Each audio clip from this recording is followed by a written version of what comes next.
महाशिवरात्रीला राशीनुसार करा शिवलिंगावर अभिषेक, ग्रहदोष होणार दूर। महाशिवरात्री 15 फेब्रुवारी 2026 रोजी साजरी केली जाणार आहे। शिवपूजेसाठी एक भांड पाणी पुरेसं असतं। महादेव फक्त पाण्याने प्रसन्न होतात, परंतु महाशिवरात्रीला राशीनुसार जलाभिषेक करणं अत्यंत फलदायी आहे। शिवपुराणानुसार राशीनुसार भगवान शिवाचा जलाभिषेक केल्याने दुःख, दारिद्र्य, दुःख आणि पापांपासून मुक्तता मिळते। मेष महाशिवरात्रीला मेष राशीच्या लोकांनी गूळ किंवा मध मिसळलेल्या पाण्याने भगवान शिवाचा अभिषेक करावा।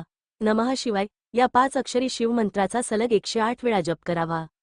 वृषभ महाशिवरात्रीला वृषभ राशीच्या लोकांनी भगवान शिव यांना गाईचं दूध आणि दह्याने अभिषेक करावा। संभा सदाशिव मंत्राचा जप करावा। मिथुन राशीच्या लोकांसाठी शिवरात्रीला उसाच्या रसाने अभिषेक करणं अत्यंत शुभ राहणार आहे। या उपायाने त्यांच्या कुंडलीतील ग्रहदोष कमी होतात। कर्क महाशिवरात्रीच्या पूजेदरम्यान भगवान शिवाचा आशीर्वाद मिळवण्यासाठी कर्क राशीच्या लोकांनी 108 अखंड तांदळाचे दाणे पाण्यात घेऊन शिवलिंगावर अर्पण करावं। यावेळी ओम नमः शिवायचा जप करावा।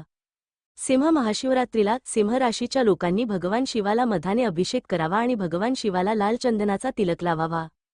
कन्या राशीच्या लोकांनी भगवान शिव यांना भांग मिसळलेल्या पाण्याने अभिषेक करावा। शिव चालीसा पाठ करावा, यामुळे अकाली मृत्यूपासून संरक्षण होतं। तुळ राशीच्या लोकांनी शिवरात्रीला भगवान शिवाला तुपाचा अभिषेक करावा। हा उपाय संतती, सुख, संपत्ती आणि चांगल्या आरोग्यासाठी फायदेशीर आहे। वृश्चिक महाशिवरात्रीला वृश्चिक राशीच्या लोकांनी गंगाजलात गुलाबजल मिसळून शिवलिंगाचा अभिषेक करावा। यामुळे वैवाहिक जीवनात आनंद आणि शांती येईल।